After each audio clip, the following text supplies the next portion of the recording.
Hello guys, welcome back to my YouTube channel. എന്തൊക്കെയുണ്ട് വിശേഷം? എല്ലാവരും സുഖമായിട്ടും സേഫായിട്ടും ഇരിക്കുകയെന്ന് വിചാരിക്കുന്നു. ഇപ്പം കുറേ സങ്കടകരമായ വാർത്തകളൊക്കെയാണ് നമ്മൾ കേൾക്കുന്നത്. നമുക്ക് എല്ലാവർക്കും പ്രാർത്ഥിക്കാം, എല്ലാവരും നല്ല സേഫായിട്ട് ഒരു പ്രശ്നം ഇല്ലാണ്ടിരിക്കണമെന്ന് ഞാൻ വിചാരിക്കുന്നു. അപ്പോൾ ഇന്നത്തെ വീഡിയോ എന്ന് പറഞ്ഞു കഴിഞ്ഞാൽ കുറേ പേര് റിക്വസ്റ്റ് ചെയ്തൊരു വീഡിയോ ആണ്. എനിക്ക് കുറേ ഇൻസ്റ്റഗ്രാമിൽ DMs പറഞ്ഞ് വന്ന ഒരു വീഡിയോ ആണ് കേട്ടോ ഇത്. അതുപോലെ തന്നെ യൂട്യൂബിലും കമൻറ്റ് കുറേ വന്ന വീഡിയോ ആണ്. അതായത് എൻ്റെ കോളേജിനെ കുറിച്ചിട്ട് ഒരു Q&A പോലെ, അതായത് കുറേ ക്വസ്റ്റ്യൻസ് ചോദിച്ചിട്ടുണ്ടായിരുന്നു. യൂട്യൂബിലായാലും ഞാൻ എഞ്ചിനീയറിംഗ് ജേർണിന്ന് പറഞ്ഞിട്ടുള്ളൊരു വീഡിയോ ഇട്ടപ്പോൾ അതിൻ്റെ താഴെ കുറേ കമൻറ്റ്സ് വന്നിട്ടുണ്ടായിരുന്നു. അതുപോലെ തന്നെ എൻ്റെ ഇൻസ്റ്റയിൽ കുറേ പേര് DM ചെയ്ത് ചോദിച്ചിട്ടുണ്ടായിരുന്നു. എൻ്റെ ജീവിതത്തിൽ എനിക്ക് ഇത്രയൊന്നും DM എനിക്ക് ഇൻസ്റ്റ തുടങ്ങി പിന്നെ ഇങ്ങനെയൊന്നും വന്നിട്ടില്ല കേട്ടോ. പക്ഷെ ഇത് കുറേ ആൾക്കാർ ആ വീഡിയോ ഇട്ട് കുറച്ച് ദിവസം കഴിഞ്ഞപ്പോൾ തുടങ്ങി എനിക്ക് മെസ്സേജ് അയക്കുന്നുണ്ട്, ചേച്ചി എന്തൊക്കെയാണ് കാര്യങ്ങൾ, ഇതിനെക്കുറിച്ചൊന്ന് പറയുമോ അതിനെക്കുറിച്ചൊന്ന് പറയുമോ എന്നൊക്കെ. അപ്പോൾ എനിക്ക് പറ്റുന്നിടത്തോളം മിക്കവർക്കും ഞാൻ റിപ്ലൈ കൊടുത്തിട്ടുണ്ട് കേട്ടോ. അപ്പോൾ ഞാൻ വിചാരിച്ചു, അപ്പോൾ അവർ തന്നെ എൻ്റെ അടുത്ത് പറഞ്ഞു, ഒരു വീഡിയോ പോലെ ചെയ്യൂ ചേച്ചി, കുറച്ചുകൂടി യൂസ്ഫുൾ ആയിരിക്കും ഇപ്പം ചേരാൻ പോകുന്നവർക്ക്. അപ്പം ഞാൻ വിചാരിച്ചു ചെയ്യാറ്. ഞാൻ ഓൾറെഡി ഇത് ചെയ്യേണ്ടെന്ന് വിചാരിച്ചതാണ്. കാരണം ഓൾറെഡി ഞാൻ ഫസ്റ്റ് ഒരു വീഡിയോ ചെയ്തുല്ലോ മൈ എഞ്ചിനീയറിംഗ് ജേർണിന്ന്. അപ്പോൾ അതിനകത്ത് ഞാൻ കുറച്ച് കാര്യങ്ങളൊക്കെ അത്യാവശ്യം മെൻഷൻ ചെയ്യുന്നുണ്ടായിരുന്നു. പിന്നെ എൻ്റെ ഫ്രണ്ടൊക്കെ ഇതിനെക്കുറിച്ച് വീഡിയോ ഇട്ടു.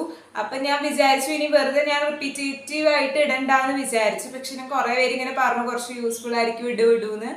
അപ്പം ഞാൻ വിചാരിച്ചു എന്നാൽ ചെയ്യാമെന്ന്. ആൻഡ് ഇത് ഞാൻ ഇപ്പം തന്നെ പെട്ടെന്ന് തന്നെ അപ്ലോഡ് ചെയ്യും കേട്ടോ. കാരണം എന്താണെന്ന് വെച്ച് കഴിഞ്ഞാൽ August 5 നമ്മൾ അലോട്ട്മെന്റ് ഒക്കെ വെക്കാനുള്ള ഒരു ലാസ്റ്റ് ഡേറ്റ് പറഞ്ഞിരിക്കുന്നത്. അപ്പം അതിന് മുമ്പായിട്ട് ഈ വീഡിയോ ചെയ്താലുള്ള എല്ലാവർക്കും ഇത് ഭയങ്കര യൂസ്ഫുൾ ആവുള്ളൂ.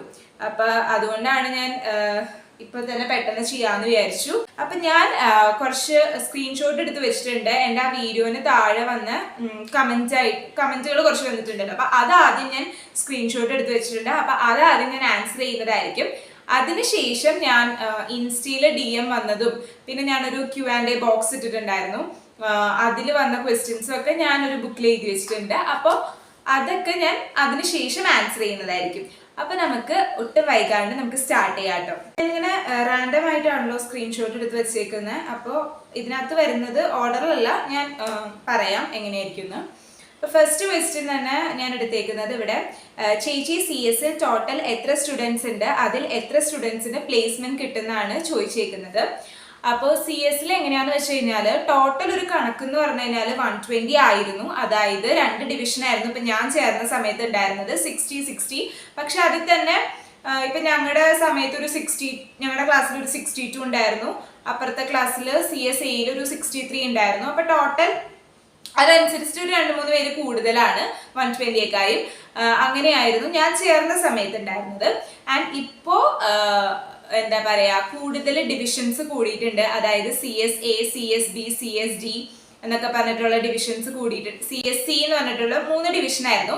അതിനുശേഷം CSD എന്ന് പറഞ്ഞിട്ടൊരു ഡിസൈൻ എന്ന് പറഞ്ഞൊരു കമ്പ്യൂട്ടർ സയൻസ് ഡിസൈൻ എന്ന് പറഞ്ഞിട്ടൊരു കോഴ്സും കൂടി പുതിയതായിട്ട് വന്നിട്ടുണ്ട്. അത് ഞങ്ങൾക്ക് ഉണ്ടായിരുന്നില്ല, ഞങ്ങളുടെ കഴിഞ്ഞിട്ടുള്ള ബാച്ചിന് മുതലാണ് അത് തുടങ്ങിയത്. അപ്പൊ അങ്ങനെ ഒരു കോഴ്സ് വന്നിട്ടുണ്ട്. അപ്പൊ അത് ഓരോന്നിലും ഒരു 60 ആണ് ഒരു കണക്ക് പറയുന്നത്. പക്ഷെ 61, 62 അത്ര ആവും സ്റ്റുഡൻസ് ഉണ്ടാകും. അതാണ് നമ്മുടെ കൗണ്ട് എന്ന് പറയുന്നത്. പിന്നെ അതിനോടൊപ്പം ചോദിച്ചതാണ് അതിൽ എത്ര സ്റ്റുഡൻസിന് പ്ലേസ്മെന്റ് കിട്ടുന്നത്. ആൻഡ് അതിനെ കുറിച്ചിട്ട് നമുക്കൊന്നും പറയാൻ പറ്റില്ല കേട്ടോ. കാരണം പ്ലേസ്മെന്റ് എന്താ പറയാ, സ്റ്റുഡൻസിന്റെ കണക്കനുസരിച്ചിട്ടല്ല നമുക്ക് കിട്ടുക. അതെങ്ങനെയാന്ന് വെച്ച് കഴിഞ്ഞാൽ നമ്മുടെ സ്കിൽസും അതൊക്കെ വെച്ചിട്ടാണ് നമുക്ക് കിട്ടുക. അല്ലാതെ ഒരിക്കലും കൗണ്ട് കൊണ്ടല്ല കിട്ടുക. അതായത് നമ്മൾ നല്ലപോലെ സ്കിൽഡ് ആണ്, നമ്മൾ നല്ലപോലെ ഇതാണെന്നുണ്ടെങ്കിൽ നമുക്ക് കിട്ടും. അല്ലാതെ ഇത്ര സ്റ്റുഡൻസിന് ആ പ്ലേസ്മെന്റിൽ പങ്കെടുക്കാൻ പാടുള്ളൂ അങ്ങനെയൊന്നും പറഞ്ഞൊരു റെസ്ട്രിക്ഷൻസും വരില്ല. അപ്പോൾ അങ്ങനത്തെ കാര്യങ്ങളൊക്കെ വരാം. ഇപ്പം ഞങ്ങളുടെ ഇതിൽ എക്സ്പീരിയൻസിൽ പറയുകയാണെങ്കിൽ അത്യാവശ്യം നല്ലോണം തന്നെ പ്ലേസ്മെന്റ് കിട്ടാറുണ്ട് ക്ലാസ്സിലുള്ള കുറേ പേർക്ക്. അതായത് പിന്നെ ചിലവർക്ക് എന്ന് വെച്ച് കഴിഞ്ഞാൽ നമുക്ക് കുറേ സപ്ലീസ് ഒക്കെ വന്നു കഴിഞ്ഞാൽ ചില കമ്പനീസ് അവരെ പ്ലേസ്മെന്റിന് പ്രൊവൈഡ് ചെയ്യില്ല. പ്ലേസ്മെന്റിന് നമ്മൾ കമ്പനീസ് വരുമ്പോൾ തന്നെ അവർ ഫസ്റ്റ് തന്നെ കുറെ ക്രൈറ്റീരിയാസ് പറയും. അപ്പൊ അവരുടെ റിക്വയർമെന്റ്സിന് വേണ്ടിയിട്ടുള്ള ക്രൈറ്റീരിയാസ്, അപ്പൊ അതിനകത്ത് നമുക്ക് സപ്ലി ഉണ്ടാവാൻ പാടില്ല എന്നൊക്കെ ചില കമ്പനീസ് പറയും. അപ്പോൾ സപ്ലി ഉള്ളവർക്കൊന്നും അതിനിരിക്കാൻ പറ്റില്ലല്ലോ. പിന്നെ ചില കമ്പനീസ് സപ്ലീസ് ഒക്കെ കുഴപ്പമില്ല എന്ന് പറയണവരുണ്ട്. ഇപ്പൊ 2 സപ്ലൈ ആയി കുഴപ്പമില്ല, 1 സപ്ലൈ ആയി കുഴപ്പമില്ല, ചിലതൊരു 3-4 സപ്ലൈ ആയി കുഴപ്പമില്ല, അങ്ങനെ പറയുന്നവരുണ്ട്. അപ്പൊ കമ്പനീസ് ഡിപ്പെൻഡ് ചെയ്തിരിക്കും അപ്പോൾ പക്ഷെ കൂടുതലും സപ്ലി ഒന്നും വരാണ്ട് നോക്കാം. ഇൻ കേസ് ഇപ്പൊ നമുക്ക് സപ്ലി വരാണെങ്കിൽ തന്നെ എന്താ പറയാ ഫസ്റ്റ് ഇയർ സെക്കൻഡിലൊക്കെയാണ് മാക്സിമം വരാൻ പാടുള്ളൂ. കാരണം തേർഡ് ഇയർ ഒക്കെ ആകുമ്പോഴേക്കും നമുക്ക് എന്താ പറയാ പ്ലേസ്മെന്റിനെ കുറച്ചുകൂടി ട്രെയിനിങ് അങ്ങനത്തെ സംഭവങ്ങളൊക്കെ തുടങ്ങും. അപ്പൊ നമുക്ക് എഴുതിയെടുക്കലും കുറച്ച് പാടായിരിക്കും. ഇപ്പൊ ഫസ്റ്റ് ഇയർ സെക്കൻഡ് ഇയർ ഒക്കെ വന്നതിന്റെ തേർഡ് ഇയറിലേക്ക് മാക്സിമം നമുക്ക് എഴുതിയെടുക്കാൻ പറ്റും. പിന്നെ തേർഡ് ഇയറിലൊക്കെ വന്നാലുള്ള പ്രശ്നം എന്ന് പറഞ്ഞു കഴിഞ്ഞാല് ഫോർത്ത് ഇയർ നമ്മൾ പ്ലേസ്മെന്റിൽ ഇരിക്കുന്ന സമയത്തായിരിക്കും എന്താ പറയാ എഴുതിയെടുക്കാൻ അതിന് ശേഷമായിരിക്കും പറ്റുക തേർഡ് ഇയറിന്റെ സപ്ലീസ്. അപ്പോൾ ഓൾറെഡി ചില കമ്പനീസ് ക്രൈറ്റീരിയ വെച്ചിട്ടുണ്ടാകും എന്താ പറയാ സപ്ലീസ് പാടില്ല എന്നൊക്കെ. അപ്പൊ ഫോർത്ത് ഇയറിൽ നമുക്ക് പ്ലേസ്മെന്റ് സ്റ്റാർട്ട് ചെയ്യുമല്ലോ. അപ്പൊ മാക്സിമം നമ്മൾ പഠിക്കുക, നമ്മൾ എല്ലാ എൻജോയ്മെന്റിന് പോയാലും കൂട്ടത്തിൽ നമ്മൾ പഠിക്കുക കേട്ടോ. പിന്നെ ചോദിച്ച ക്വസ്റ്റ്യൻ എന്ന് പറഞ്ഞു കഴിഞ്ഞാല് ഹോസ്റ്റൽ ഫീ 1 ഇയർ എത്രയാന്ന് ചോദിച്ചിട്ടുണ്ട്. അപ്പോൾ ഞാൻ ആദ്യമേ പറയാം, ഞാനാണെങ്കിൽ ഡേ സ്കോളർ ആയിരുന്നു. അപ്പോൾ എനിക്ക് ഹോസ്റ്റലിനെ കുറിച്ച് അങ്ങനെയൊന്നും അറിയില്ല. ഞാൻ ഒരു ദിവസം ഹോസ്റ്റലിൽ നിന്നിട്ടുണ്ട് കേട്ടോ. അത് ഇതുപോലെ 3 പോകേണ്ട ഒരു ആവശ്യം ഉണ്ടായിരുന്നു കോളേജിൽ നിന്ന് തന്നെ. അപ്പൊ ആ സമയത്ത് ഏർലി മോർണിംഗ് ആയിരുന്നു ബസ്. അപ്പൊ ഞാൻ അതിന്റെ വ്ലോഗ് ഒക്കെ ഇട്ടിട്ടുണ്ട്. അപ്പൊ അതുകൊണ്ട് ഞാൻ ഒരു ദിവസം നിന്നിട്ടുണ്ട് ഹോസ്റ്റലില്. അപ്പൊ എനിക്ക് കൂടുതൽ ഹോസ്റ്റലിനെ കുറിച്ചിട്ടുള്ള എക്സ്പീരിയൻസും അവിടുത്തെ കാര്യങ്ങളൊന്നും പറയാൻ അറിയില്ല. പിന്നെ എന്റെ ഫ്രണ്ട് ഉണ്ട് സാന്ദ്ര, അവള് ഹോസ്റ്റലിലായിരുന്നു. അപ്പൊ അവളുടെ അടുത്ത് ചോദിച്ചിട്ടുള്ള ഒരു സംഭവമൊക്കെ വെച്ച് നോക്കുകയാണെങ്കിൽ ഹോസ്റ്റൽ അടിപൊളിയാണ്, വൈബാണ്. പിന്നെ ഫസ്റ്റ് ഇയറിലാണ് കുറച്ച് സ്ട്രിക്റ്റ് ഉള്ളൂ. അത് കഴിയുമ്പോൾ തന്നെ എന്താ പറയാ സെക്കൻഡ് ഇയർ ഒക്കെ ആകുമ്പോഴേക്കും ഹോസ്റ്റൽ ഓക്കെയാണ്, നല്ല സൂപ്പറാണ്, വൈബാണെന്നൊക്കെയാണ് അവൾ പറഞ്ഞിരിക്കുന്നത്. പിന്നെ ഫീന്റെ കാര്യങ്ങൾ ചോദിക്കുകയാണെങ്കിൽ സെം വൈസ് ആണ് അടയ്ക്കുന്നെങ്കിൽ ഒരു 10,000 സംതിങ് ആകും ഹോസ്റ്റൽ ഫീസ്. അപ്പൊ ഇയർലി ഒരു 21,000 ആ ഒരു റേഞ്ചിലൊക്കെ എത്തുന്നതാണ് അറിയുന്നത്.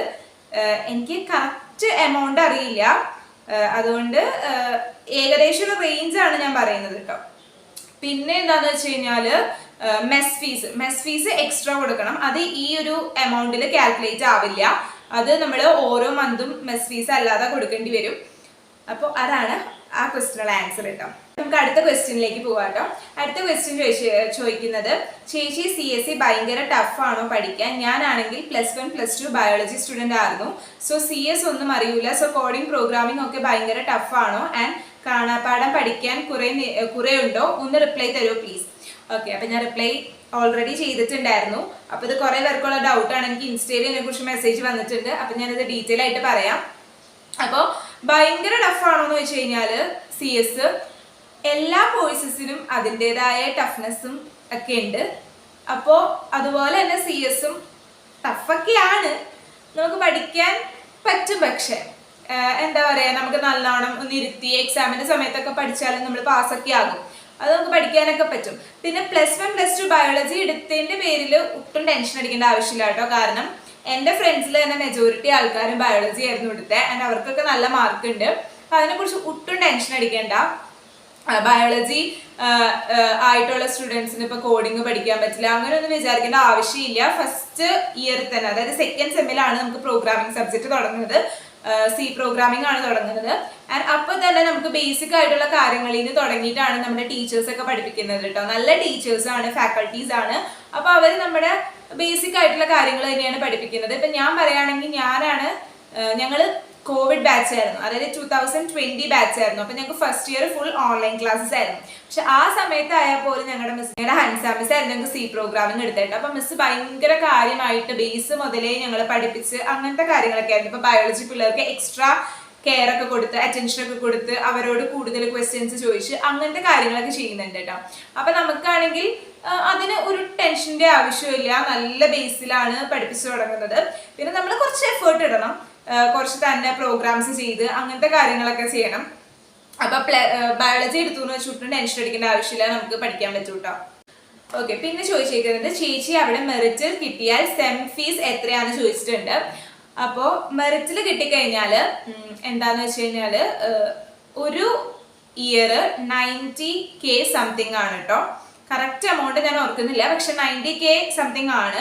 ആൻഡ് മാനേജ്മെന്റ് കോട്ടയാണെന്നുണ്ടെങ്കിൽ അബവ് ആവും, അറൌണ്ട് 1 lakh സംതിങ് ആവും. ആൻഡ് NRI കോട്ടയാണെന്നുണ്ടെങ്കിൽ ഒരു അബവ് എന്താ പറയുക ഒരു 2 lakhന്റെ അടുത്ത് വരും. അപ്പോൾ ഈ 3 വഴിയിലാണ് നമുക്ക് കയറാൻ പറ്റുക കോളേജിലേക്ക്. അപ്പം ഇനിയിപ്പോൾ മാനേജ്മെന്റ് കോട്ട കിട്ടുമെന്ന് എനിക്ക് അറിയില്ല, കാരണം ഇപ്പോൾ ഓൾറെഡി ആയല്ലോ. പക്ഷെ CS-ന് കിട്ടാൻ ഇനി ചാൻസ് വളരെ കുറവാണ്, കാരണം ഏറ്റവും കൂടുതൽ ഡിമാൻഡ് ഇപ്പോൾ CS-നാണ് വരുന്നത്. അപ്പൊ അതുകൊണ്ട് എനിക്ക് അത്ര തോന്നുന്നില്ല ഇനിയിപ്പോൾ മാനേജ്മെന്റ് കോട്ട കിട്ടുമെന്ന്. ഇനി ആരെങ്കിലും അങ്ങനെ നോക്കുന്നുണ്ടെങ്കിൽ വേഗം അന്വേഷിച്ച് നോക്കിക്കോളൂ കേട്ടോ, കോണ്ടാക്ട് ചെയ്ത് നോക്കിക്കോളൂ കേട്ടോ. ആൻഡ് മെറിറ്റിന് ഇതാണ് ഫീസ് ആവുക. ആൻഡ് നമുക്ക് സ്കോളർഷിപ്പ് കിട്ടുവാണെങ്കിൽ ഇത് റെഡ്യൂസ് ആകും. ആൻഡ് എനിക്ക് കിട്ടിയ സ്കോളർഷിപ്പ് എന്ന് പറഞ്ഞു കഴിഞ്ഞാൽ സ്കോളർഷിപ്പ് ഡീറ്റെയിൽസ് കുറച്ച് പേര് ചോദിച്ചിട്ടുണ്ട്. അപ്പം അതിൻ്റെ ആൻസർ കൂടി ഞാൻ ഇതിൽ പറയാൻ കേട്ടോ. സ്കോളർഷിപ്പ് ഡീറ്റെയിൽസ് എന്ന് വെച്ച് കഴിഞ്ഞാൽ ഇപ്പം എനിക്ക് കിട്ടിയതെന്ന് പറഞ്ഞു കഴിഞ്ഞാൽ AICTയുടെ ഒരു സ്കോളർഷിപ്പാണ്. അത് എൻ്റെ ഇൻകം സർട്ടിഫിക്കറ്റും അതുപോലെ തന്നെ +2 മാർക്കും പിന്നെ നമ്മുടെ കീമിന്റെ റാങ്കും വെച്ചിട്ട് കിട്ടിയ ഒരു സ്കോളർഷിപ്പാണ്. അത് പക്ഷെ നമുക്ക് ഫസ്റ്റ് ഇയർ ചെന്നപ്പോൾ തന്നെ എനിക്ക് കിട്ടിയില്ല. എനിക്ക് സെക്കൻഡ് ഇയർ ഒക്കെ കഴിഞ്ഞപ്പോഴാണോ കിട്ടിയ. പക്ഷെ എന്താണെന്ന് വെച്ച് കഴിഞ്ഞാല് അപ്പൊ ഫസ്റ്റ് ഇയറും സെക്കൻഡ് ഇയറും നമ്മൾ ആ ഫീസ് തന്നെ അടക്കേണ്ടി വന്നു. പക്ഷെ തേർഡ് ഇയർ ആയപ്പോൾ നല്ലോണം ഫീസ് കുറഞ്ഞു. എനിക്ക് അറൌണ്ട് 20 സംതിങ് എനിക്ക് അടക്കേണ്ടി വന്നുള്ളൂ. അപ്പൊ അതനുസരിച്ച് നമ്മൾ നേരത്തെ കാശ് അടച്ചുകൊണ്ട് ഇതിങ്ങനെ കുറഞ്ഞു വന്നു തേർഡ് ഇയറിൽ അടക്കേണ്ട ഫീസ്. പിന്നെ ഫോർത്ത് ഇയറിലും എനിക്ക് കുറവ് അടിക്കേണ്ടി വന്നുള്ളൂ. അപ്പോൾ ഇതാണ് സ്കോളർഷിപ്പ്. പിന്നത്തെ സ്കോളർഷിപ്പ് ഡീറ്റെയിൽസ് എന്ന് പറഞ്ഞു കഴിഞ്ഞാല് ഇപ്പൊ എന്റെ ഫ്രണ്ട്സിനൊക്കെ ഉള്ളത് വെച്ചിട്ടാണ് എനിക്ക് അറിയുള്ളൂ. അതെന്ന് പറഞ്ഞു കഴിഞ്ഞാൽ റോമൻ കാത്തലിക്സിന് ഒരു സ്കോളർഷിപ്പ് ഉണ്ട്, എന്തോ മൈനോറിറ്റി ബേസ്ഡ് അങ്ങനത്തെ എന്തൊരു സംഭവം ഉണ്ട്. അത് അന്വേഷിച്ച് വെക്കും കേട്ടോ. അത് ചെയ്ത് കഴിഞ്ഞാൽ നമുക്ക് അങ്ങനെ ഒരു സ്കോളർഷിപ്പ് ഉണ്ട്. പിന്നത്തെ സ്കോളർഷിപ്പ് ഡീറ്റെയിൽസ് നിങ്ങൾ കൂടുതൽ അന്വേഷിച്ച് നോക്കിയാൽ ചിലപ്പോൾ കിട്ടുമായിരിക്കും. പക്ഷെ എനിക്കറിയാവുന്നത് മാത്രമേ ഉള്ളൂ കേട്ടോ. ആൻഡ് നമ്മൾ ചെല്ലുമ്പോൾ തന്നെ പിന്നെ ഒരു സ്കോളർഷിപ്പ് ഉണ്ട്. അത് കീം റാങ്ക് നല്ല റാങ്ക് ആണെങ്കിൽ കിട്ടുന്ന ഒരു സംഭവമാണ്. അത് നമുക്ക് ചെല്ലുമ്പോൾ തന്നെ കിട്ടും. പക്ഷെ അതിന് നല്ല കീം റാങ്ക് വേണം കേട്ടോ. അപ്പൊ അതാണ് ഇതിനുള്ള ആൻസർ കേട്ടോ. ഇനി അടുത്ത ക്വസ്റ്റ്യൻ എന്ന് പറഞ്ഞു കഴിഞ്ഞാൽ is phone allowed in first year hostel എന്ന് ചോദിച്ചിട്ടുണ്ട്. ഫോണൊക്കെ അലൗ ചെയ്യാം കേട്ടോ, ഒരു പ്രശ്നമൊന്നുമില്ല. നമുക്ക് ഹോസ്റ്റലിൽ ഫോൺ അലൗ ചെയ്യാം. ഒരു എന്താ പറയാ, ചിലപ്പോൾ ഫസ്റ്റ് ഇയർ ആവുമ്പോൾ എന്തെങ്കിലും റെസ്ട്രിക്ഷൻസ് അങ്ങനെ ഉണ്ടാവുമെന്ന് എനിക്ക് അറിയില്ല. പക്ഷെ സെക്കൻഡ് ഇയർ മുതൽ ഞാൻ പറഞ്ഞില്ലേ വേറെ ഹോസ്റ്റലാണ്, എൻ്റെ ഫ്രണ്ട് പറഞ്ഞിട്ടാട്ടോ എനിക്കറിയണേ. അപ്പൊ അവിടെ കുഴപ്പമൊന്നുമില്ല. എന്താ പറയാ, ഫോൺ യൂസ് ചെയ്യാറുണ്ട്, അതിനൊന്നും യാതൊരു പ്രശ്നമില്ല. അങ്ങനെ ഫോൺ വാങ്ങിച്ചു വെക്കല് ഇന്ന ടൈമിൽ യൂസ് ചെയ്യാവുള്ളൂ അങ്ങനെയൊന്നുമില്ല കേട്ടോ. ഈ ഫസ്റ്റ് ഇയറിൽ ചിലപ്പോ അത് നമ്മൾ കേറി വരണേന്റെ ഒരു ഇതില് ഇപ്പൊ വാർഡന്മാരോ അങ്ങനെ എന്തെങ്കിലും പറഞ്ഞതായി. ബാക്കിയൊന്നും കുഴപ്പമൊന്നുമില്ല കേട്ടോ.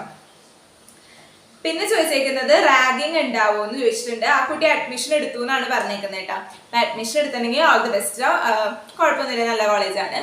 റാഗിങ് ഉണ്ടാവും എന്ന് വെച്ച് കഴിഞ്ഞാല് കോളേജ് അല്ലേ, റാഗിങ് ഒക്കെ ചെറുതായിട്ട് ഉണ്ടാകും. നമ്മള് ജസ്റ്റ് കണ്ടില്ല എന്നുള്ള രീതിയിൽ നടിച്ചാൽ മതി. എന്ന് വെച്ച് കഴിഞ്ഞാൽ അങ്ങനെ വലിയ രീതിയിൽ റാഗിങ് ഒന്നും ഉണ്ടാവില്ല കേട്ടോ. ജസ്റ്റ് ഇപ്പൊ എന്തെങ്കിലും പാട്ടുപാടലോ അങ്ങനത്തെ സംഭവമൊക്കെയാണ് ഞാൻ കണ്ടിട്ടുള്ളൂ. പിന്നെ ചിലവരുണ്ട് നമ്മുടെ അടുത്ത് കാശ് വാങ്ങിച്ചിട്ട് അത് വാങ്ങിച്ചതാ ഇത് വാങ്ങിച്ചതാ എന്നുള്ളൊരു പറച്ചിലൊക്കെ പറയുന്നവരുണ്ടായിരുന്നു. ഇപ്പൊ ഉണ്ടോന്ന് എനിക്കറിയില്ല കേട്ടോ. അത് സീനൊന്നും ഇല്ല, നമുക്ക് കാശില്ല അങ്ങനെയൊക്കെ പറഞ്ഞ് അഡ്ജസ്റ്റ് ചെയ്യാം. കാശ് കൊടുത്തിട്ടുള്ളതൊന്നും എന്റർടൈൻ ചെയ്യരുത്. ബാക്കിയൊക്കെ നമ്മളിപ്പോ സീനിയേഴ്സ് എന്തെങ്കിലും പറയുകയാണെങ്കിൽ അത് ജസ്റ്റ് ഒന്ന് കേട്ടു കൊടുക്കുക. അതൊക്കെ നമ്മുടെ എന്നാലല്ലേ നമ്മുടെ കോളേജ് ലൈഫിനൊരു നല്ല വൈബൊക്കെ ഉണ്ടാവുള്ളൂ, നല്ല എന്റർടൈൻമെന്റ് ആവുള്ളൂ. വലിയ കാര്യത്തിൽ അങ്ങനെ റാഗിങ് ഒന്നും ഉണ്ടാവില്ല. ഇതൊക്കെയാണ് ഉള്ളത്.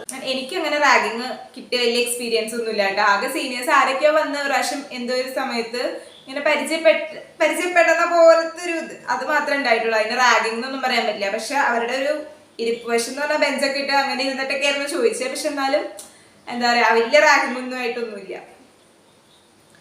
ചേച്ചി ഏത് ബ്രാഞ്ച് ആയിരുന്നു എന്ന് ചോദിച്ചിട്ടുണ്ട്. ഞാൻ CS ആയിരുന്നു, കമ്പ്യൂട്ടർ സയൻസ് ആൻഡ് എഞ്ചിനീയറിംഗ്. പിന്നെ CS കിട്ടാൻ എത്ര റാങ്ക് വേണം അവിടെ എന്ന് ചോദിച്ചിട്ടുണ്ട്. അപ്പൊ ഞാൻ ചേർന്ന സമയം, അതായത് 2020 10,000 വരെ റാങ്ക് ഉള്ളവർക്ക് മെറിറ്റിൽ കിട്ടുമായിരുന്നു കേട്ടോ CS. പക്ഷെ ഓരോ വർഷം കൂടുന്തോറും ഇത് കുറഞ്ഞാണ് വരുന്ന റാങ്ക്. കാരണം നമുക്കറിയാം ഇപ്പൊ ഏറ്റവും കൂടുതൽ ഡിമാൻഡ്, അതായത് എല്ലാവരും ചോദിക്കുന്നത് CS തന്നെയാണ്.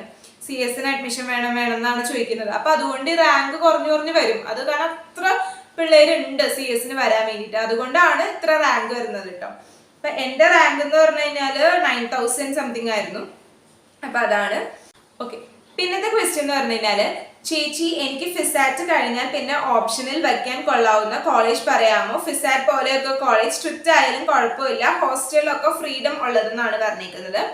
അപ്പോൾ ഫിസാറ്റ് കഴിഞ്ഞിട്ട് വെക്കാൻ ഞാൻ മെയിനായിട്ട് എനിക്ക് തോന്നുന്നു പ്രൈവറ്റ് കോളേജസ് ആണ് ഉദ്ദേശിച്ചത്. അപ്പൊ ഇവിടുത്തെ പ്രൈവറ്റ് കോളേജസ് എനിക്ക് അറിയാവുന്നത് ഞാൻ പറയുകയാണെങ്കിൽ ആദിശങ്കരയുണ്ട്, SCMS ഉണ്ട്, പിന്നെ രാജഗിരി, പിന്നെ SNGC, പിന്നെ ഏതാണ് അമൽ ജ്യോതി, അവിടെയൊക്കെ ഉണ്ട്. അതില് അമൽ ജ്യോതി 3 ഡിസ്റ്റൻസ് ദൂരമുള്ള സ്ഥലത്താണല്ലോ. പിന്നെ രാജഗിരി എന്ന് പറഞ്ഞു കഴിഞ്ഞാൽ KTUവിന്റെ അണ്ടറിൽ വരുന്നതല്ല, എന്താണ് ഓട്ടോണോമസ് കോളേജാണ്, പക്ഷെ അവിടെ ഭയങ്കര ഫീസാണെന്നാണ് ഞാൻ കേട്ടേക്കുന്നത്. പക്ഷെ നല്ല കോളേജും ആണെന്ന് പറയുന്നുണ്ട് കേട്ടോ. പിന്നെ ഉള്ളത് ആദിശങ്കരയിലാണ് ഞാൻ ഫസ്റ്റ് ചേർന്നത്. പിന്നത്തെ അലോട്ട്മെന്റിലാണ് എനിക്ക് ഫിസാറ്റ് കിട്ടിയത്. ആൻഡ് ആദിശങ്കര നല്ല കോളേജാണ്. ഇപ്പോൾ എന്താ പറയുക, എൻ്റെ ചേട്ടൻ അവിടെയാണ് പഠിച്ചത്, ബിടെക്കും MBA അവിടെ തന്നെയാണ് പഠിച്ചത്. ആദിശങ്കര നല്ല കോളേജാണ്. പിന്നെ നല്ല പ്ലേസ്മെന്റ് ഒക്കെ ഉണ്ടെന്നാണ് ഞാൻ ചേട്ടനോട് ചോദിച്ചപ്പോൾ ചേട്ടൻ പറഞ്ഞത് അത്യാവശ്യം നല്ല പ്ലേസ്മെന്റ് ഒക്കെ ഇയർ വന്നിട്ടുണ്ടെന്നാണ് പറഞ്ഞത്. ആൻഡ് ഫീ കുറവാണ്. പക്ഷെ എനിക്ക് തോന്നുന്നു ഫിസാറ്റിനെ വെച്ച് നോക്കുമ്പോൾ പ്ലേസ്മെന്റ്സ് ഇത്തിരി കുറവാണെന്നാണ് എൻ്റെ ഒരു അഭിപ്രായം. കാരണം ഇവിടെയുള്ള പ്രൈവറ്റ് കോളേജസിൽ ഞാൻ കേട്ട അറിവ് വെച്ചിട്ട് ഫിസാറ്റ് തന്നെയാണ് കുറെ വന്നേക്കുന്നത് പ്ലേസ്മെന്റ്സ്. അപ്പൊ അതാണ് ആദിശങ്കരനെ കുറിച്ചിട്ടുള്ളത്. പിന്നെ ഉള്ളത് SCMS ഇതുപോലെ തന്നെ അത്യാവശ്യം ഇച്ചിരി സ്ട്രിക്റ്റ് ആയിട്ടുള്ള കോളേജാണ്, പക്ഷെ നല്ല കോളേജാണെന്ന് കേട്ടിട്ടുണ്ട്. പിന്നെ പ്ലേസ്മെന്റ് ഈ വർഷം എന്ന് വെച്ച് കഴിഞ്ഞാൽ ഞാൻ പറഞ്ഞില്ലേ ഫിസാറ്റ് തന്നെയാണ് ടോപ്പിൽ നിൽക്കുന്നതെന്നാണ് ഞാൻ കേട്ടേക്കുന്നത്. എന്നാലും SCMSലും ഒക്കെ പ്ലേസ്മെന്റ്സ് ഉണ്ട്. ഞാൻ കോളേജസിന്റെ പേര് പറഞ്ഞവരാണ്. പിന്നെ മുത്തൂറ്റുണ്ട്. മുത്തൂറ്റിൽ ആക്ച്വലി എനിക്ക് അറിയാവുന്ന ആരും ഇല്ല കേട്ടോ മുത്തൂറ്റില്. അപ്പൊ അതിനെ കുറിച്ച് എനിക്ക് കൂടുതൽ ഡീറ്റെയിൽസ് അറിയില്ല. പിന്നെ ഞാൻ കോളേജ് പറഞ്ഞു തരുമ്പോ പറയുന്നതാണ്. മുത്തൂറ്റുണ്ട്. പിന്നെ ഉള്ളത് ഒരു SNGC ഉണ്ട്, ശ്രീനാരായണ ഗുരുകുലം കോളേജ്. അവിടെ എന്ന് വെച്ച് കഴിഞ്ഞാല് അവിടെ ഇപ്പൊ കുറച്ച് എന്താ പറയാ പ്ലേസ്മെന്റ് കുറവാണെന്നൊക്കെ തന്നെയാണ് പറയുന്നത്. പിന്നെ ഉള്ള ഒരു പ്രൈവറ്റ് കോളേജ് എന്ന് പറഞ്ഞു കഴിഞ്ഞാൽ അമൽ ജ്യോതി കോളേജാണ്. അത് ആ കോളേജ് എന്ന് പറഞ്ഞു കഴിഞ്ഞാൽ ഇത്രയും നാളും ആ കോളേജ് KTUവിന്റെ അണ്ടറിലായിരുന്നു, പക്ഷെ ഇപ്പൊ അത് ഓട്ടോണോമസ് ആക്കിയിട്ടുണ്ട് കേട്ടോ. ഇനി വരാൻ പോകുന്ന പിള്ളേർക്ക് അത് ഓട്ടോണോമസ് ആയിട്ടായിരിക്കും. അപ്പൊ ഓട്ടോണോമസ് ആക്കിയപ്പോൾ ഞാൻ എൻ്റെ ഫ്രണ്ട് ഉണ്ട് അവിടെ. അപ്പൊ ഫ്രണ്ടിനോട് ചോദിച്ചപ്പോൾ പറഞ്ഞതെന്ന് വെച്ച് കഴിഞ്ഞാൽ സിലബസിന് കുറെ മാറ്റം വരുത്തിയിട്ടുണ്ട്. നല്ല ഫാക്കൾട്ടീസ് ആണ്. പിന്നെ എന്താ പറയാ മാനേജ്മെന്റ് അത്യാവശ്യം സ്ട്രിക്റ്റ് ആണ്. നമുക്ക് അത് എല്ലാ കോളേജസിലും ഞാൻ പറയുകയാണെങ്കിൽ സ്ട്രിക്റ്റ് ആണ്. അപ്പോൾ ഇവിടെ ആയാലും ആക്ച്വലി സ്ട്രിക്റ്റ് ആണെന്നാണ് പറയുന്നത്. ഇപ്പൊ ഇത്രയൊക്കെ തന്നെയാണ്. പിന്നെ ഇവന്റ്സ് ഒന്നും അധികം ഇല്ല, ലൈക്ക് ഒരു ഇവന്റ് ഉണ്ട് മെയിൻ ആയിട്ട്, എന്നാലും ഭയങ്കര വലിയ കുറെ ഇവന്റ്സ് ഒന്നും ഇല്ല എന്നാണ് കേട്ടോ. അപ്പൊ ഇത്രയൊക്കെയാണ് അമൽ ജ്യോതിനെ കുറിച്ച് പറയാനുള്ളത് കേട്ടോ. അപ്പൊ നിങ്ങൾ പ്ലേസ്മെന്റ് ആണ് ഒരു ക്രൈറ്റീരിയ വെക്കുന്നതെങ്കിൽ എന്താ പറയാ ഫിസാറ്റ് തന്നെയായിരിക്കും ഒരു നല്ല ഓപ്ഷൻ എന്നാണ് ഞാൻ പറയുന്നത്. പക്ഷെ ചിലർക്ക് എനിക്കറിയാം ഫീസ് ചിലപ്പോൾ അഫോർഡ് ചെയ്യാൻ പറ്റില്ല എന്ന്. കാരണം എനിക്കും ആദ്യം ഫിസാറ്റ് ചേർന്നപ്പോൾ ഭയങ്കര കൺസേൺ ഉള്ളൊരു കാര്യം ഫീസ് തന്നെയായിരുന്നു. എനിക്കറിയാം ഇത്ര എമൗണ്ട് എന്നൊക്കെ പറയുമ്പോൾ കുറെ പേർക്ക് അത് അഫോർഡ് ചെയ്യാൻ പറ്റില്ല എന്നൊക്കെ. പക്ഷെ നമ്മളിപ്പോൾ മാക്സിമം സ്കോളർഷിപ്പ് എന്തെങ്കിലുമൊക്കെ ഉണ്ടോ അങ്ങനെയൊക്കെ നോക്കാം കേട്ടോ. അതായിരിക്കും മിക്കവർക്കും ഒരു ഇത്. പക്ഷെ സ്റ്റഡീസിന്റെ കാര്യത്തിലായാലും പ്ലേസ്മെന്റിന്റെ കാര്യത്തിലായാലും ഫിസാറ്റ് അത്യാവശ്യം നല്ലത് തന്നെയാണ് കേട്ടോ. അത് ഞാൻ പറയാൻ. നെക്സ്റ്റ് ക്വസ്റ്റ്യൻ നമുക്ക് വായിക്കാം. ഹായ് ചേച്ചി, ഫിസാറ്റ് കോളേജ് എങ്ങനെയാണെന്നൊന്ന് അറിയാനാണെന്ന് ചോദിച്ചിട്ടുണ്ടായി. ഫിസാറ്റിനെ കുറിച്ച് ഇപ്പം ഞാൻ ഡീറ്റെയിൽ ആയിട്ട് പറയുകയാണെങ്കിൽ ഞാൻ നേരത്തെയൊക്കെ പറഞ്ഞിട്ടുണ്ട്. ഫിസാറ്റ് ഒരു അടിപൊളി കോളേജാണ്. കുറെ പേരൊക്കെ നമ്മുടെ ഫിസാറ്റിന്റെ വീഡിയോസ് ഒക്കെ കണ്ടിട്ടായിരിക്കും വരാം. അതായത് നമ്മുടെ ഡാൻസ് വീഡിയോസ്. ഞങ്ങളുടെ കോവിഡ് ബാച്ചിന് മുമ്പ് ഒരു ഡാൻസ് വീഡിയോ ഒക്കെ ഭയങ്കര ഹിറ്റായിരുന്നു, ഭയങ്കര ട്രെൻഡിങ്ങിലൊക്കെ വന്നിരുന്നു. ആ വീഡിയോസ് ഒക്കെ കണ്ടിട്ടാണ് എനിക്കറിയാവുന്ന കുറെ പേരൊക്കെ ഫിസാറ്റിൽ ചേർന്നിരിക്കുന്നത്. പക്ഷെ ഫിസാറ്റിൽ അടിപൊളി ഇവന്റ്സ് അങ്ങനത്തെ കാര്യങ്ങളൊക്കെ. അപ്പൊ അതിനെ കുറിച്ചൊക്കെ ഞാൻ ഡീറ്റെയിൽ ആയിട്ട് വരാം. അതിന്റെ ക്വസ്റ്റ്യൻസ് വരുന്നുണ്ട്. അപ്പൊ ഫിസാറ്റ് ഒരു ഓവറോൾ ഒരു അടിപൊളി കോളേജാണ്. ആൻഡ് സ്ട്രിക്റ്റ് ആണെന്ന് കുറെ പേര് ചോദിച്ചിട്ടില്ലേ, സ്ട്രിക്റ്റ് ആണ്. അത് ഞാൻ പറയാം. അത് നമുക്കറിയാം ആർട്സ് കോളേജ് പോലെ ആവില്ല എങ്ങനെ വന്നാലും ഒരു എഞ്ചിനീയറിംഗ് ഒരു സെൽഫ് ഫിനാൻസിങ് ആയിട്ടുള്ള പ്രൈവറ്റ് കോളേജ്. അപ്പോൾ അത്യാവശ്യം നല്ല സ്ട്രിക്റ്റ് ആണ്. പക്ഷെ എന്നാലും എന്താ പറയുക നമുക്ക് എൻജോയ് ചെയ്യാൻ പറ്റും. അങ്ങനത്തെ കാര്യങ്ങളിലൊന്നും കുഴപ്പമൊന്നുമില്ല. പക്ഷെ എന്നാലും സ്ട്രിക്റ്റ് ഉണ്ട്. അതിപ്പോൾ എന്താ പറയാ നമുക്ക് ക്ലാസ് ബങ്ക് ചെയ്യുമ്പോൾ ഇച്ചിരി ബുദ്ധിമുട്ടുകൾ അതൊക്കെ നല്ലോണം ഉണ്ട്. അതായത് ഇപ്പൊ നമ്മൾ ക്ലാസ് കട്ട് ചെയ്ത് കഴിഞ്ഞാൽ പാരന്റ്സിന്റെ ഫോണിലേക്ക് മെസ്സേജ് പോകും. അങ്ങനത്തെ കാര്യങ്ങളൊക്കെ ഉണ്ട് കേട്ടോ. പിന്നെ ഫസ്റ്റ് ഇയർ ഒക്കെ ആവുകയാണെങ്കിൽ നമ്മളെ ഫസ്റ്റ് ഇയർ നല്ലോണം ടീച്ചർമാർ പിടിക്കും. അതായത് ഇപ്പം ക്ലാസ് നമ്മൾ കട്ട് ചെയ്ത് കഴിഞ്ഞാൽ നമ്മുടെ HODയുടെ അടുത്ത് പോകേണ്ടി വരും. ചില സമയത്ത് ചില ടീച്ചേഴ്സ് ആണെങ്കിൽ ഇപ്പൊ CS-ലൊക്കെ അങ്ങനെ ഉണ്ട് കേട്ടോ. HODയുടെ അടുത്ത് പോകേണ്ടി വരും. എന്നിട്ട് HODയുടെ പെർമിഷൻ കിട്ടിയിട്ടാണ് അടുത്ത ക്ലാസ്സിൽ കയറാൻ പറ്റുള്ളൂ. അങ്ങനത്തെ സംഭവങ്ങളൊക്കെ ഉണ്ട്. അതൊക്കെ ഫസ്റ്റ് ഇയറിലാണ് കുറച്ചത്. പിന്നെ ഫസ്റ്റ് ഇയറും സെക്കൻഡ് ഇയറും അതൊക്കെ കഴിയുമ്പോഴേക്കും പിന്നെ ഒരു ഇതാകും. എന്നാലും പാരന്റ്സിന്റെ മെസ്സേജസ് ഒക്കെ പോകും കേട്ടോ, നമ്മൾ ആബ്സെന്റ് ആണ് എന്ന കാര്യമാണെന്നൊക്കെ പറഞ്ഞിട്ട്. അപ്പൊ യൂട്യൂബിൽ ഇത്രയൊക്കെ ക്വസ്റ്റ്യൻസ് ചോദിച്ചിട്ടുള്ളൂ. ഇത് തന്നെ കുറെ റിപ്പീറ്റ് ചെയ്ത് ചോദിച്ചിട്ടുണ്ട് കേട്ടോ. ഓരോരോ വീഡിയോസിന്റെ താഴെയായിട്ട് ഇത് കുറെ റിപ്പീറ്റ് ചെയ്ത് ചോദിച്ചിട്ടുണ്ട്. പിന്നെ KTU യൂണിവേഴ്സിറ്റി എന്താണ് അവസ്ഥ, പാസ്സാക്കൂ? അപ്പൊ KTU യൂണിവേഴ്സിറ്റി എന്ന് പറഞ്ഞു കഴിഞ്ഞാല് ഞങ്ങൾ കയറി ചെന്ന സമയത്തും ഞങ്ങൾക്കും ഭയങ്കര ടെൻഷൻ ഉണ്ടായതാണ്. KTUവിനെ കുറിച്ച് നമ്മൾ കുറേയൊക്കെ കേട്ടിട്ടുണ്ട്, ഭയങ്കര കഷ്ടമാണ്, കഷ്ടപ്പാടാണെന്നൊക്കെ. അപ്പൊ KTU നമ്മൾ പഠിച്ചു കഴിഞ്ഞാൽ നമുക്ക് പാസ്സാവാൻ പറ്റുന്നതേ ഉള്ളൂ കേട്ടോ. ഇപ്പൊ എനിക്കറിയാം കുറെ പേരൊക്കെ കോളേജിൽ ഭയങ്കര ഉഴപ്പി നടന്ന് അങ്ങനെ നടക്കാൻ, അതായത് എൻജോയ് ചെയ്യാൻ മാത്രം വരുന്നവരുണ്ടെന്ന്. അങ്ങനെയൊക്കെ വരുന്നവരോട് എനിക്ക് പറയാനുള്ളത്, നമുക്ക് എൻജോയ് ചെയ്യാം, അതിന്റെ കൂടെ തന്നെ നമ്മൾ പഠിക്കാം. ഇപ്പൊ ഞാൻ നിങ്ങളോട് എല്ലാ ദിവസവും ഇരുന്ന് പഠിക്കുക അങ്ങനെയൊന്നും ഞാൻ ഒട്ടും പ്രിഫർ ചെയ്യില്ല കേട്ടോ. അതൊക്കെ നമുക്ക് കഷ്ടപ്പാടാന്ന് എനിക്കറിയാം. പക്ഷെ എക്സാമിന്റെ സമയത്ത് നമ്മൾ കുറച്ചു നേരം കഷ്ടപ്പെട്ടിരുന്ന് പഠിക്കുക. കാരണം അത്ര നേരം പഠിച്ചാൽ പോരെ. അപ്പൊ നമ്മൾ കഷ്ടപ്പെട്ടിരുന്ന് പഠിക്കുക, അങ്ങനെ പഠിച്ച് പാസ്സാവാനൊക്കെ പറ്റൂ കേട്ടോ. അത്യാവശ്യം നല്ലപോലെ പറ്റും. പിന്നെ ഇന്റേണൽ എക്സാംസ് വരാണെങ്കിൽ അതിന് പഠിക്കുക. അപ്പൊ അതിൽ തന്നെ ഒരു അത്യാവശ്യം മാർക്ക് കിട്ടി കഴിയുമ്പോൾ അത് നമുക്ക് യൂണിവേഴ്സിറ്റിക്ക് കുറച്ചുകൂടി കൂട്ടി കഴിയുമ്പോൾ ഇതിൽ നമുക്ക് കോപ്പപ്പ് ചെയ്യാൻ പറ്റും. അപ്പൊ അങ്ങനത്തെ കാര്യങ്ങളൊക്കെ ഒന്ന് ശ്രദ്ധിക്കുക. അതായത് പഠിക്കുക നിങ്ങൾ. ഞാൻ എല്ലാ ദിവസവും പഠിക്കാനൊന്നും ഞാൻ പറയില്ല. എക്സാമിന്റെ സമയം വരുമ്പോൾ ഇരുന്ന് പഠിക്കുക. എന്നാൽ കോളേജ് ലൈഫിലെ ഓരോ ഇവന്റ്സുകൾ അത് ഇതൊക്കെ മാറ്റി വെച്ചിട്ടിരുന്ന് പഠിക്കാനും ഞാൻ പറയില്ല. എല്ലാത്തിനും പങ്കെടുക്കുക, എല്ലാത്തിലും എൻജോയ് ചെയ്യുക, എന്നിട്ട് നമ്മൾ പഠിക്കുക. അതാണ് ഞാനൊക്കെ ഫോളോ ചെയ്തത്. അപ്പൊ എല്ലാവരും അതൊക്കെ ചെയ്യുന്നതാണ് എൻ്റെ ഒരു അഭിപ്രായം കേട്ടോ. പിന്നെ വേറെ എന്തെങ്കിലും യൂട്യൂബിൽ ചോദിച്ചിട്ടുണ്ടോ? പിന്നെ ഇത്രയൊക്കെ തന്നെയാണ് ഞാൻ സ്ക്രീൻഷോട്ട് എടുത്ത് വെച്ചേക്കുന്നത്. ഇനി ഇൻസ്റ്റഗ്രാമിൽ വന്ന കുറച്ച് ക്വസ്റ്റ്യൻസ് ഉണ്ട്. ഞാനൊരു Q&A ബോക്സ് ഇട്ടപ്പോൾ വന്നതും അതുപോലെ തന്നെ എനിക്ക് കുറെ DMs വന്നു എന്നൊക്കെ പറഞ്ഞല്ലോ. അപ്പോൾ അതിനൊക്കെ വേണ്ടിയിട്ടുള്ള കുറച്ച് ക്വസ്റ്റ്യൻസ് ഞാൻ ഇവിടെ എഴുതിയിട്ടുണ്ട്. പിന്നെ കുറച്ച് സ്ക്രീൻഷോട്ട് ഫോണിലും ഉണ്ട്. അപ്പൊ ഞാൻ അതിനിപ്പോൾ ആൻസർ ചെയ്യാം കേട്ടോ. അപ്പം ചോദിച്ചേക്കുന്നത് വന്നിട്ട് ഗേൾ ബോയ് റേഷ്യോ ചോദിച്ചിട്ടുണ്ട് കേട്ടോ. അതെങ്ങനെയാന്ന് വെച്ച് കഴിഞ്ഞാൽ അത് completely depends on the department. ഇപ്പോൾ ഞങ്ങളുടെ ഡിപ്പാർട്ട്മെന്റിലൊക്കെ ആണെങ്കിൽ, CS-ലൊക്കെ ആണെങ്കിൽ ഗേൾസും ബോയ്സും അങ്ങനെ ഒരുമിച്ചിരിക്കാനൊന്നും സമ്മതിക്കൊന്നുമില്ല കേട്ടോ. അത് ചില ടീച്ചർമാർ ഒട്ടും സമ്മതിക്കില്ല. അവർ പറയും അങ്ങനെ ഇരിക്കേണ്ട, മാറി മാറി ഇരുന്നാൽ മതി, അങ്ങനെയൊക്കെ പറയുന്നവരുണ്ട്. ചില ഡിപ്പാർട്ട്മെന്റ്സിൽ ഒരുമിച്ചിരിക്കാനും സമ്മതിക്കുന്നവരുണ്ട്. അതൊക്കെ completely depends upon the department and the faculties ആണ് കേട്ടോ. അത് ഗേൾ ബോയ് റേഷ്യോന്റെ ഒരു കാര്യം. ഇന്നത്തെ ഉള്ള ബാക്കി സംഭവങ്ങളൊക്കെ ഗേൾസിനും ബോയ്സിനും ഒക്കെ ഒരേപോലൊക്കെ തന്നെയായിട്ടാണ് എനിക്ക് തോന്നിയേക്കുന്നത്. എന്താ പറയാ, ഞാൻ ഉദ്ദേശിക്കുന്നത് ക്ലാസ്സിലെ സംഭവങ്ങളാണ്. ഗേൾസിനും ബോയ്സിനും ഒക്കെ ഈക്വൽ ഓപ്പർച്യൂണിറ്റീസ് തന്നെയാണ് എനിക്ക് തോന്നിയേക്കുന്നത്. ഈ ഇരിക്കുന്ന സംഭവങ്ങൾ സീറ്റിംഗ് അറേഞ്ച്മെന്റിലൊക്കെ കുറച്ച് ഇതുള്ളൂ. പിന്നെ ഹോസ്റ്റലിന്റെ കേസ് പറയുകയാണെങ്കിൽ വ്യത്യാസമുണ്ട്. അതായത് ഗേൾസ് ഹോസ്റ്റലിൽ കയറേണ്ട ടൈമിംഗ് ഒന്നും ബോയ്സ് ഹോസ്റ്റലിൽ കയറേണ്ട ടൈമിംഗ് ഒന്നും, പിന്നെ ഫ്രീഡം, അത് തമ്മിൽ നല്ല ഡിഫറൻസ് ഉണ്ട് ഗേൾസിലും ബോയ്സിലും തമ്മിൽ. അത് ഹോസ്റ്റലിന്റെ ഒരു കേസായിട്ട് ഞാൻ പറയുന്നത്. എനിക്ക് വലിയ ഡീറ്റെയിൽ ആയിട്ട് അറിയില്ല, പക്ഷെ ഞാൻ കേട്ടറിവൊക്കെ വെച്ചിട്ട് പറയാണ്, അതിന് നല്ല ഡിഫറൻസ് ഉണ്ട് കേട്ടോ. പിന്നെ ചോദിച്ചേക്കുന്നത് വൈബ് ഉണ്ടോ അവിടെ നിന്നാണ് കേട്ടോ. വൈബ് ഉണ്ടോന്ന് വെച്ച് കഴിഞ്ഞാൽ വൈബ് കണ്ടെത്തേണ്ട ആള് നമ്മൾ തന്നെയാണ്. അതായത് നമ്മൾ എങ്ങനെയാണ് ആ കോളേജിൽ നിൽക്കണേ എന്നനുസരിച്ചിരിക്കും വൈബൊക്കെ.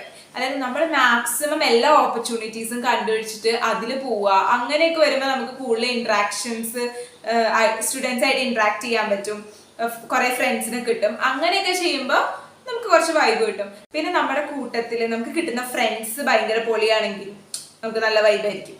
അപ്പൊ അങ്ങനത്തെ കേസൊക്കെ നമ്മൾ തന്നെ കണ്ടെത്തുന്നത് പോലെ ഇരിക്കും കേട്ടോ.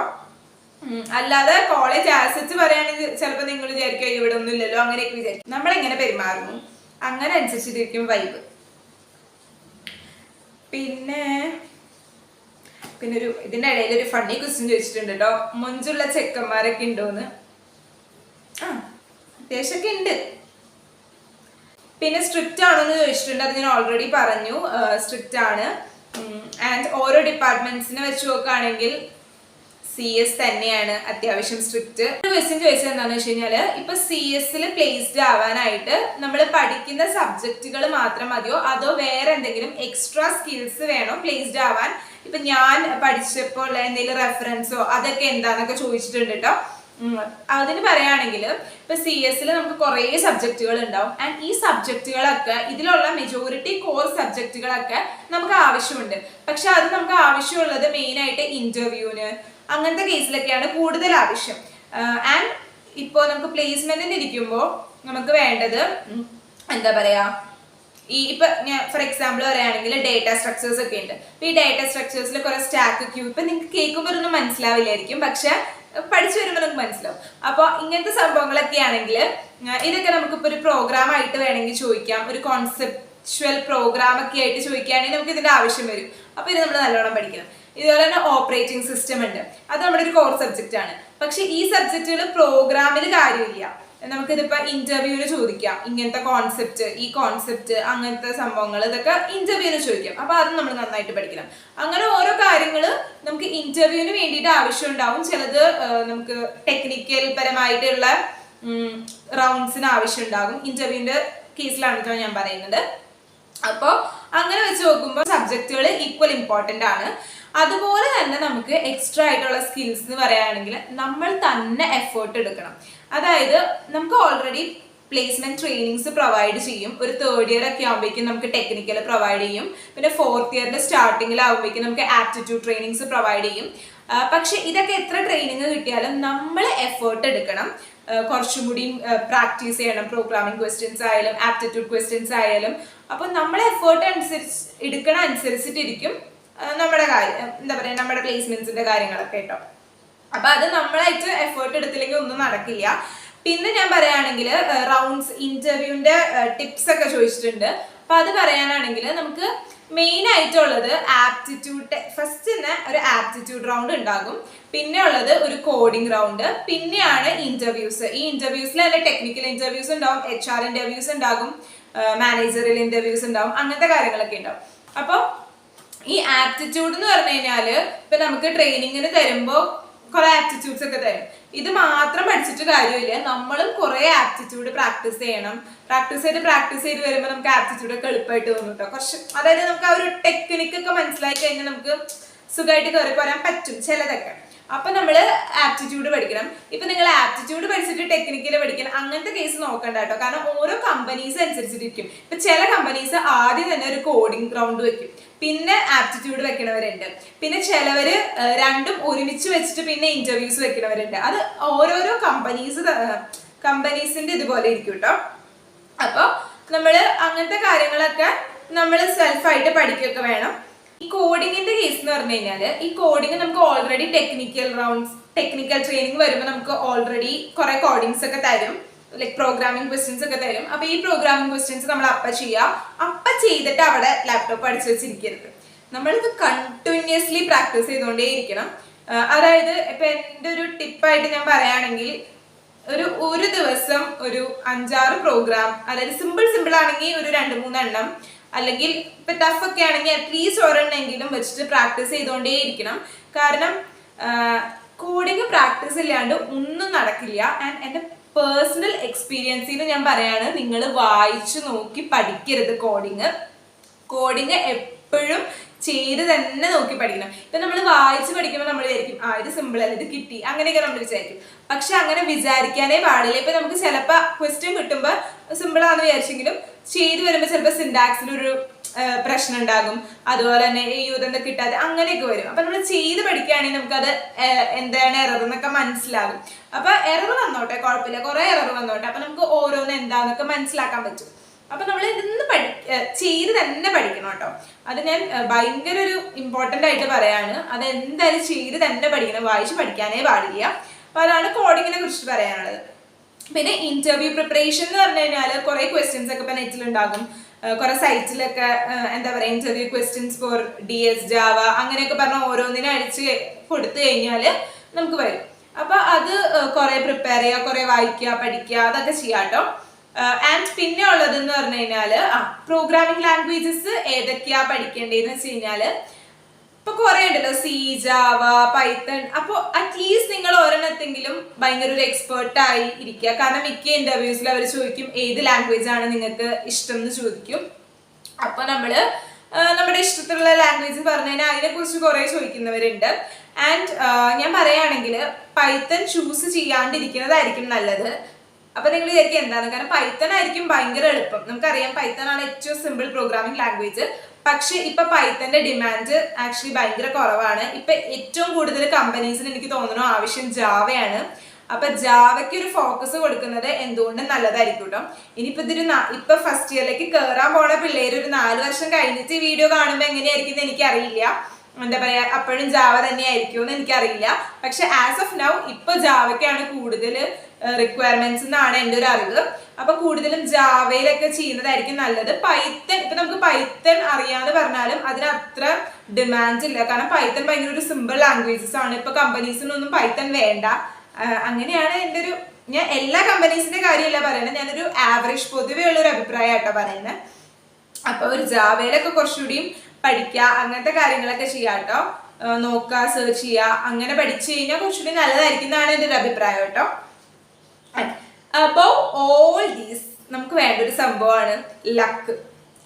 ഞാൻ എൻ്റെ ഒരു ഇതിന്ന് എക്സ്പീരിയൻസിന്നും കേട്ടറിവിന്നും ഒക്കെ ഞാൻ പറയാണ്, നമുക്ക് ലക്ക് വേണം എന്ന് വെച്ച് കഴിഞ്ഞാൽ ഇപ്പൊ കുറെ പേര് വിചാരിക്കും എന്താ പറയാ, ഇപ്പൊ നമ്മൾ നന്നായിട്ട് പഠിക്കുന്നുണ്ട്, നമുക്ക് നന്നായിട്ട് എന്താ പറയാ ചെയ്യുന്നുണ്ട്, എല്ലാം പ്രാക്ടീസ് ചെയ്യുന്നുണ്ട്, എന്നിട്ട് പ്ലേസ്മെന്റ് കിട്ടാത്ത എന്താന്നൊക്കെ വിചാരിക്കും. അങ്ങനത്തെ കുറെ കേസസ് ഉണ്ട് കേട്ടോ.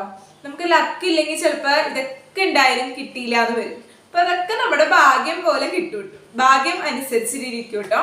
കാരണം ചില പിള്ളേർക്ക് പെട്ടെന്ന് ഇപ്പൊ ഒന്നുമില്ലെങ്കിലും ജസ്റ്റ് വീട്ടുവിശേഷം ചോദിച്ച് അങ്ങനെ ചോദിച്ച് ഇന്റർവ്യൂ പാസ്സാവണവരുണ്ട്. എനിക്കറിയാവുന്ന സംഭവമായിട്ടാണ് ഞാൻ പറയുന്നത്. അങ്ങനെ പാസ്സാവണവരുണ്ട്.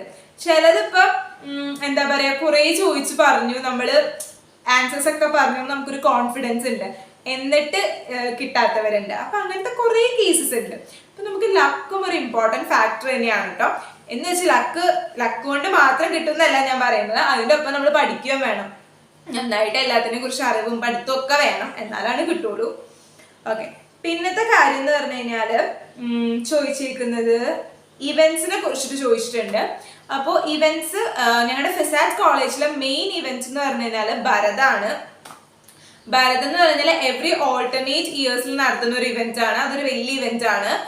അത് നമ്മുടെ പുറത്തുനിന്നുള്ള കോളേജസ് ഒക്കെ വന്ന് പങ്കെടുക്കുന്ന ഒരു ഇവന്റ് ഒക്കെയാണ് കേട്ടോ. കോളേജിലെ സ്റ്റുഡൻസ് ഒക്കെ വന്ന് പങ്കെടുക്കുന്ന ഇവന്റ് ആണ്. അത് അത്യാവശ്യം നല്ല ഇവന്റ് ആണ്. ആൻഡ് ഞങ്ങൾക്ക് അത് 2 വർഷം കിട്ടി. ആൻഡ് ഞങ്ങൾ ഫസ്റ്റ് ഇയർ കയറിയ സമയത്ത് ഞങ്ങൾക്ക് ആക്ച്വലി ഒരു ഇവന്റും കിട്ടിയിരുന്നില്ല. കാരണം ഞാൻ പറഞ്ഞല്ലോ കോവിഡ് ബാച്ച് ആയിരുന്നു, അപ്പൊ ഞങ്ങൾക്ക് ഫുൾ ഓൺലൈൻ ആയിരുന്നു. പിന്നെ സെക്കൻഡ് ഇയറിൽ കയറിയപ്പോഴായിരുന്നു ഭരതം. അതുപോലെ തന്നെ ഞങ്ങൾക്ക് 4th ഇയറിലും ഭരതം കിട്ടി. അപ്പൊ അത് നല്ലൊരു ഇവന്റ് ആണ്. അപ്പൊ എല്ലാവരും മാക്സിമം പാർട്ടിസിപ്പേറ്റ് ചെയ്യാം. നമ്മൾ ഇങ്ങനെ ബാക്ക് ഓഫ് ചെയ്ത് നിൽക്കരുത്. അത്യാവശ്യം അറിയാവുന്നതിനൊക്കെ കയറി പാർട്ടിസിപ്പേറ്റ് ചെയ്യാം. പിന്നെ എല്ലാ വർഷവും നമുക്ക് അരങ്ങുണ്ടാകും. അരങ്ങെന്ന് പറഞ്ഞു കഴിഞ്ഞാൽ നമ്മുടെ കൾച്ചറൽ ഫെസ്റ്റ് ആണ്. അപ്പോൾ കുറെ ഡാൻസ് ഐറ്റംസ്, പാട്ട്, പിന്നെ അതുപോലെ തന്നെ കുറെ ഇവന്റ്സ് ഒക്കെ ഉണ്ടാകും. അപ്പൊ അതിന് പാർട്ടിസിപ്പേറ്റ് ചെയ്യുക എല്ലാവരും. അതൊക്കെ അല്ലേ നമ്മുടെ കോളേജ് ലൈഫിൽ ഒരു ഭയങ്കര നല്ല മെമ്മറീസ്. അപ്പൊ അതിനെല്ലാവരും പാർട്ടിസിപ്പേറ്റ് ചെയ്യാട്ടോ. അതൊക്കെയാണ് ഇവന്റ്, മെയിൻ ആയിട്ടുള്ള ഇവന്റ്. പിന്നെ വരുന്നത് എന്ന് പറഞ്ഞു കഴിഞ്ഞാല് ഓണം സെലിബ്രേഷൻ. എല്ലാ ഇയേഴ്സിലും ഓണം സെലിബ്രേഷൻ വരുന്നുണ്ട്. എനിക്കറിയാം കുറെ പേര് വീഡിയോസ് കാണുന്നവരായാലും മറ്റേ ഓണത്തിന്റെ ഡാൻസ് വീഡിയോസ് ഒക്കെ കണ്ടിട്ടായിരിക്കും ഫിസാറ്റിന് പെട്ടെന്ന് ഓർക്കാം. അപ്പോൾ ഫിസാറ്റ് എല്ലാ വർഷവും ഞങ്ങൾക്ക് ഓണം സെലിബ്രേഷൻസ് ഉണ്ടായിട്ടുണ്ട്. അതൊക്കെ പൊളിയാണ്. പിന്നെ എത്നിക് ഡേ എന്ന് പറഞ്ഞു കഴിഞ്ഞാൽ ഞങ്ങൾക്ക് 2 പ്രാവശ്യം എത്നിക് ഡേ കിട്ടിയിട്ടുണ്ട്. പക്ഷെ അത് അധികം അങ്ങനെ കിട്ടാറില്ല. പിന്നെ ക്രിസ്മസ് സെലിബ്രേഷൻ ആക്ച്വലി ഇല്ല. കാരണം എന്താണെന്ന് വെച്ച് കഴിഞ്ഞാൽ നമുക്ക് എപ്പോഴും ക്രിസ്മസിന്റെ സമയത്തായിരിക്കും, ആ ഒരു സമയത്തായിരിക്കും നമുക്ക് എക്സാംസ് വരാറ്, യൂണിവേഴ്സിറ്റി എക്സാംസ്. അപ്പൊ ആ ഒരു സമയം നമുക്ക് സ്റ്റഡി ലീവ് ഒക്കെ ആയിരിക്കും. അപ്പോൾ ആക്ച്വലി അവിടെ ക്രിസ്മസ് സെലിബ്രേഷൻ ഉണ്ടാവാറില്ല. പക്ഷെ ഞങ്ങൾക്ക് 2 വർഷം ക്രിസ്മസ് സെലിബ്രേഷൻ കിട്ടി. കാരണം എന്താണെന്ന് വെച്ച് കഴിഞ്ഞാൽ ഞാൻ പറഞ്ഞ കോവിഡ് ബാച്ച് ആയിരുന്നു. അപ്പൊ സെക്കൻഡ് ഇയർ ചേർന്നപ്പോഴേക്കും എന്താ പറയാ നമ്മുടെ കലണ്ടേഴ്സ് ഒക്കെ, അക്കാഡമിക് കലണ്ടേഴ്സ് ഒക്കെ മാറിപ്പോയി. അതായത് യൂഷ്വൽ ആയിട്ടുള്ള കലണ്ടേഴ്സ് പോലെ അല്ലായിരുന്നു. അപ്പോൾ കുറെ മാസത്തിന്റെ വ്യത്യാസങ്ങളൊക്കെ വന്നു. അപ്പൊ എക്സാം ഒക്കെ നീട്ടിപ്പോയി. അപ്പൊ ഈ എന്താ പറയാ ക്രിസ്മസ് സെലിബ്രേഷൻ ഞങ്ങൾക്ക് ആ സമയത്ത് ക്ലാസ് ഉണ്ടായിരുന്നു, അപ്പൊ കിട്ടിയിരുന്നു. അപ്പൊ അതൊക്കെ ഞങ്ങൾക്ക് കിട്ടിയിരുന്നു കേട്ടോ. അപ്പൊ പൊതുവെ ക്രിസ്മസിന്റെ സെലിബ്രേഷൻ ഇല്ല. പിന്നെ ഇവിടുത്തെ ഇവന്റ്സ് എന്ന് പറഞ്ഞു കഴിഞ്ഞാൽ പിന്നെ സ്പോർട്സ് ഡേ. എന്റെ 4 വർഷത്തിൽ ഇന്ന് വരെ സ്പോർട്സ് ഡേ ഉണ്ടായിട്ടില്ല. പക്ഷെ അതിനു മുമ്പ് സ്പോർട്സ് ഡേ ഉണ്ടാവാറുണ്ടെന്ന് കേട്ടിട്ടുണ്ട്. പക്ഷെ എനിക്ക് സ്പോർട്സ് ഡേയുടെ എക്സ്പീരിയൻസ് അങ്ങനെയൊന്നും പറയാനില്ല. പിന്നെ അവിടെ കുറെ വോളിബോള്, ബാസ്കറ്റ് ബോള്, ബാഡ്മിന്റൺ അങ്ങനത്തെ ഒക്കെ ഗെയിംസ് ഒക്കെ കളിക്കാനായിട്ട് ഒരു ടീമൊക്കെ ഉണ്ട്. അപ്പൊ നമുക്ക് പുറത്ത് കോളേജസിൽ പോയി പാർട്ടിസിപ്പേറ്റ് ചെയ്യാം. ആൻഡ് വോളിബോള് അങ്ങനെയൊക്കെ നമുക്ക് കുറെ പ്രൈസസ് ഒക്കെ കിട്ടിയിട്ടുണ്ട്. പക്ഷെ ഇതിനൊന്നും നമ്മളെ വന്ന് വിളിക്കില്ല. നിങ്ങൾ വോളിബോളിനുണ്ടോ, ബാസ്കറ്റ് ബോളിനുണ്ടോ, അങ്ങനത്തെ ഒന്നും വന്ന് നമ്മളെ വിളിക്കില്ല. പക്ഷെ നമ്മളായിട്ട് കണ്ടെത്തണം. അതായത് നമ്മളായിട്ട് ഓരോന്ന് അന്വേഷിച്ച് കണ്ടെത്തി കഴിഞ്ഞാൽ നമുക്ക് ഇതിനൊക്കെ പാർട്ടിസിപ്പേറ്റ് ചെയ്യാൻ പറ്റും. ഇതിലൊക്കെ പാർട്ടിസിപ്പേറ്റ് ചെയ്ത് കഴിഞ്ഞാൽ ആക്ച്വലി നല്ല ഇതാണെന്നാണ് പറയണത്. പക്ഷെ ഞാൻ പൊതുവെ ഒരു സ്പോർട്സിനും ഉണ്ടായിരുന്നില്ല കേട്ടോ. കാരണം എനിക്ക് സ്പോർട്സ് എൻ്റെ വിഭാഗമേ അല്ല സ്പോർട്സ്. കാരണം എനിക്ക് സ്പോർട്സ് എന്ന് അത്ര താല്പര്യമില്ല. ഞാൻ ബാഡ്മിന്റൺ കളിക്കാറുണ്ട്, പക്ഷെ എന്നാലും ഞാൻ കോളേജിൽ അങ്ങനെയൊന്നും കളിച്ചിട്ടില്ല. എനിക്ക് അത്ര താല്പര്യം ഇല്ലാത്തൊരു സംഭവമാണ് സ്പോർട്സ്. കുറെ അസോസിയേഷൻസ് അങ്ങനത്തെ അതിനെ കുറിച്ചിട്ട് ചോദിച്ചിട്ടുണ്ട്. അപ്പൊ അതിന് പറയാനാണെങ്കിൽ ഫസ്റ്റ് തന്നെ ഞാൻ പറയുകയാണെങ്കിൽ തൈറ അസോസിയേഷൻ ഉണ്ട്. തൈറ എന്ന് പറഞ്ഞു കഴിഞ്ഞാൽ കമ്പ്യൂട്ടർ സയൻസ് ഡിപ്പാർട്ട്മെന്റിന്റെ ആണ്. അതായത് നമ്മളിപ്പോൾ അവിടെ ഒരു കമ്പ്യൂട്ടർ സയൻസ് സ്റ്റുഡൻ്റ് ആയിട്ട് അവിടെ ജോയിൻ ചെയ്ത് കഴിഞ്ഞാൽ നമ്മൾ ഓൾറെഡി തൈറയിലെ മെമ്പറാണ്. അതാണ് തൈരനെ കുറിച്ച്. അപ്പൊ തൈരയിൽ കുറെ ഇവന്റ്സ് ഒക്കെ ഉണ്ട്. മന്ത്ര എന്നൊക്കെ പറഞ്ഞൊരു ഇവന്റ് ഉണ്ട് എല്ലാ ഇയറും. അത് മെയിൻലി ഫൈനൽ ഇയേഴ്സിന്റെ പ്രൊജക്ട് എക്സിബിഷൻ ഒക്കെയാണ്. അതായത് നമ്മുടെ പ്രൊജക്ട് ഫൈനൽ ഇയേഴ്സ് എല്ലാവരും എക്സിബിറ്റ് ചെയ്യും കമ്പ്യൂട്ടർ സയൻസ് ഡിപ്പാർട്ട്മെന്റിൽ. എന്നിട്ട് ജഡ്ജസ് വന്ന് ജഡ്ജൊക്കെ ചെയ്തിട്ട് ബെസ്റ്റ് പ്രൊജക്ടിനെയൊക്കെ തിരഞ്ഞെടുക്കും. പിന്നെ ആ ഒരു സമയത്താണ് ബെസ്റ്റ് ഔട്ട് ഗോയിങ് സ്റ്റുഡന്റ്, അതുപോലെ തന്നെ ബെസ്റ്റ് ക്ലാസ് ടോപ്പർ, അങ്ങനെയൊക്കെ പറഞ്ഞ അവാർഡ്സ് ഒക്കെ കൊടുക്കുന്നത് ആ ഒരു സമയത്താണ് മന്ത്ര എന്ന് പറയുന്ന ഇവന്റില്. പിന്നെ അതുപോലെ തന്നെ കോളേജും ഇന്റർ കോളേജും ആയിട്ടുള്ള അങ്ങനത്തെ ഫെസ്റ്റുകൾക്ക് പോകാൻ പറ്റും. പിന്നെ IEEE അസോസിയേഷൻ ഉണ്ട്, പിന്നെ ACM ഉണ്ട്.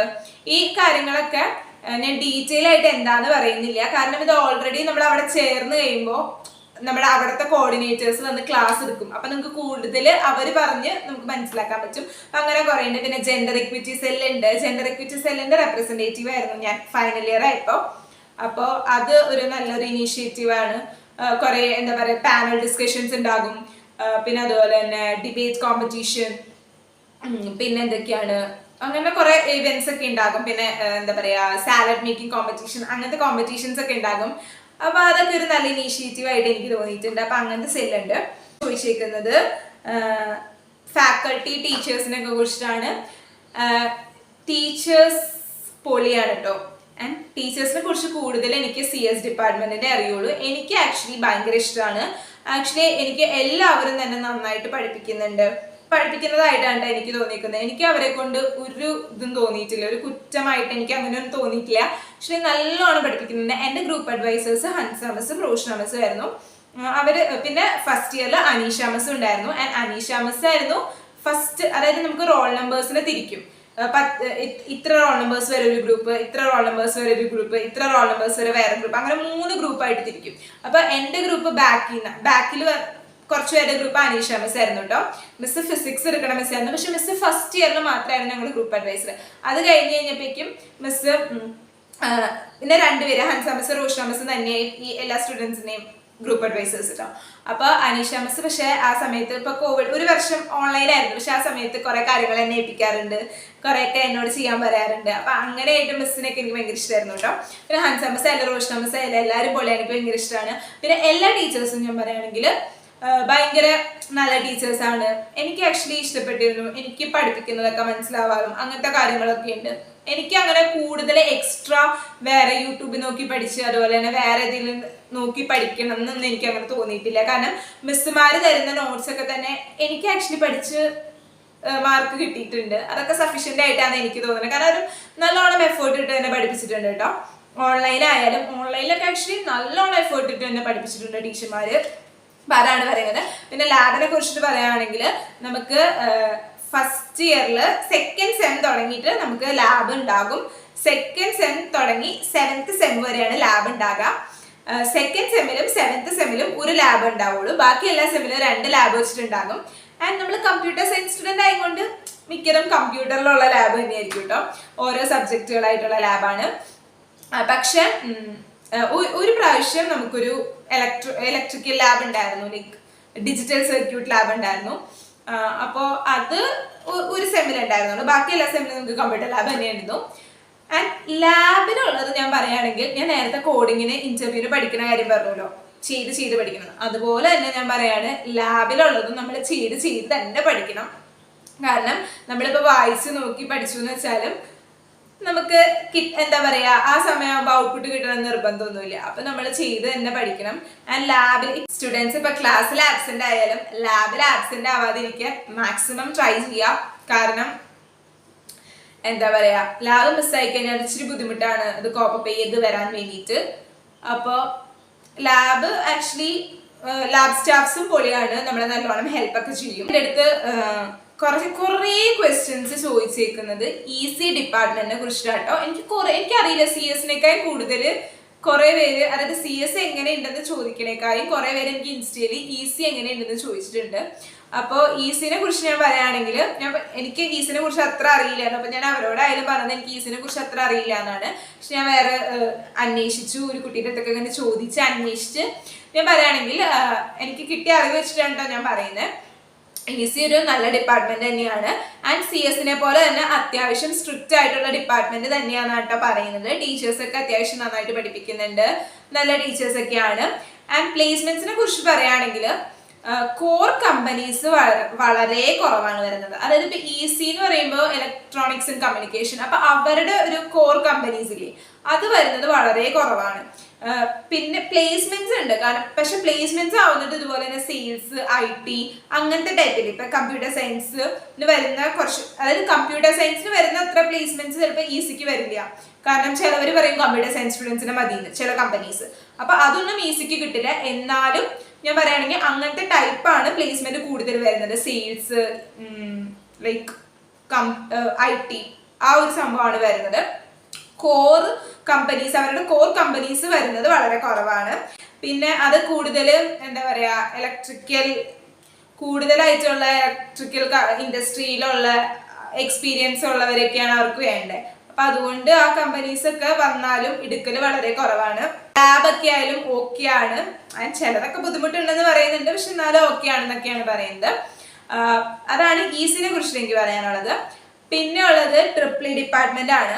ട്രിപ്പിൾ ഡിപ്പാർട്ട്മെന്റിനെ കുറിച്ച് ഞാൻ ഇങ്ങനെ അന്വേഷിച്ചപ്പോൾ പറഞ്ഞതെന്ന് വെച്ച് കഴിഞ്ഞാൽ അത്യാവശ്യം നല്ലോണം പഠിക്കാനുണ്ട്. ആൻഡ് ഈ ഒരു സബ്ജക്റ്റിനോട് ഭയങ്കര ഇഷ്ടം തോന്നി വരുന്നതായിരിക്കും കുറച്ചുകൂടി നല്ലത്. ഇപ്പൊ ഇഷ്ടമില്ലാതെ വരുന്നവർക്ക് ഇതൊരു ഡ്രൈ സബ്ജക്റ്റ് ആയിട്ട് തോന്നും എന്നാണ് പറയുന്നത്. അത്യാവശ്യം നല്ലോണം പഠിക്കാനുണ്ട്. ആൻഡ് പാസ് ആവണമെങ്കിൽ നമ്മൾ അത്യാവശ്യം ഇത്തിരി കഷ്ടപ്പെട്ടിരുന്ന് പഠിച്ച് അങ്ങനെയൊക്കെ ചെയ്യേണ്ടതുണ്ട്. ആൻഡ് ഫാക്കൾട്ടീസ് ഭയങ്കര സപ്പോർട്ടാണെന്ന് പറയുന്നുണ്ട്. പിന്നെ അതുപോലെ തന്നെ ബാക്കി ഡിപ്പാർട്ട്മെന്റ്സിനെ വെച്ച് നോക്കുമ്പോൾ ട്രിപ്പിൾ അത്ര സ്ട്രിക്റ്റ് അല്ല കേട്ടോ, അങ്ങനെയാണ് പറയുന്നത്. പിന്നെ മെക്കിനെ കുറിച്ച് പറയാനാണെങ്കിൽ മെക്കും ഇതുപോലെ തന്നെ ടീച്ചേഴ്സ് ഭയങ്കര സപ്പോർട്ടീവ് ആണ്, അടിപൊളി ടീച്ചേഴ്സ് ആണെന്നൊക്കെയാണ് കേൾക്കുന്നത്. ആൻഡ് ടീച്ചേഴ്സ് തന്നെ എല്ലാം പ്രൊവൈഡ് ചെയ്യും, ലൈക്ക് എല്ലാ കാര്യങ്ങളും നോട്ട്സ് ആയാലും അങ്ങനെ ഭയങ്കര ഇച്ചിരി സ്പൂൺ ഫീഡിങ് ടൈപ്പ് ഒക്കെ ആണെന്നാണ് ഞാൻ കേട്ടേക്കുന്നത്. ആൻഡ് നല്ല ഫ്രീഡം ഉണ്ട്. നമുക്ക് ഓൾറെഡി അറിയാം മെക്ക് എന്നൊക്കെ പറയുമ്പോൾ അത്യാവശ്യം നല്ല ഫ്രീഡം ആണല്ലോ.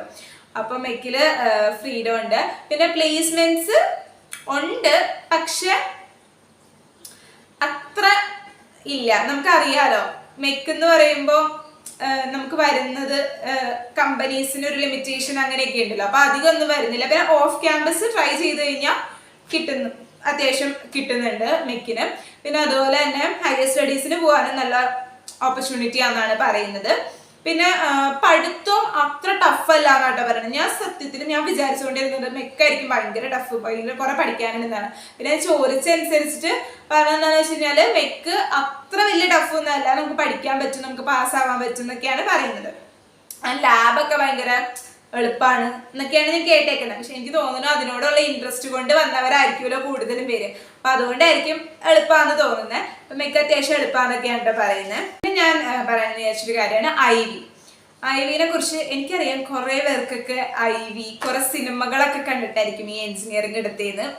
ആക്ച്വലി ഞാനും അങ്ങനെയൊക്കെ തന്നെയാട്ടോ എടുത്തത്. എനിക്ക് എന്താ പറയാ, ആനന്ദൊക്കെ കണ്ടിട്ട് എഞ്ചിനീയറിംഗ് കോളേജിൽ വരാൻ ഭയങ്കര ഇഷ്ടമായിരുന്നു. കാരണം അതിനകത്ത് നമ്മൾ കാണുന്നത് എന്താ, ഫുൾ മറ്റേ ട്രിപ്പ് മോഡാണല്ലോ കാണുന്നത്. അധികം പഠിത്തത്തിനെ കുറിച്ചൊന്നും അതിനകത്ത് കാണിക്കുന്നില്ല. അപ്പൊ എനിക്കറിയാം കുറെ പേരൊക്കെ സിനിമ ഒക്കെ കണ്ട് ഭയങ്കര ഇൻട്രസ്റ്റ് ആയിട്ട് വരുന്നവരുണ്ടെന്ന്. അതുകൊണ്ട് ഞാൻ പറയാണ്, സിനിമ കണ്ടിട്ടാണെങ്കിൽ എഞ്ചിനീയറിംഗിന് വരരുത്. നമുക്ക് അത്യാവശ്യം പഠിക്കാനുണ്ട്. എന്നാലും എൻജോയ്മെന്റ് ചെയ്യണവർക്ക് എൻജോയ്മെന്റ് ചെയ്യാം, അതിനൊപ്പം പഠിച്ചാൽ മതി. അപ്പോൾ അതൊക്കെയാണ്. അപ്പോൾ എന്ന് പറയാനാണെങ്കിൽ നമുക്ക് ഇപ്പം ഞാൻ കമ്പ്യൂട്ടർ സയൻസിൽ എനിക്ക് തോന്നുന്നു എല്ലാ ഡിപ്പാർട്ട്മെന്റും അങ്ങനെ തന്നെയാണ്. പറയുകയാണെങ്കിൽ നമ്മൾ സെക്കൻഡ് ഇയർ ആയപ്പോൾ നമുക്കൊരു കിട്ടി. സെക്കൻഡ് ഇയറിൽ കിട്ടിയ 1 day ആയിരുന്നു. ഞങ്ങൾ ആലപ്പുഴയിലാണ് പോയത്. ആലപ്പുഴയിൽ ഒരു ഇൻഫോ പാർക്കിലാണ് പോയത് കേട്ടോ.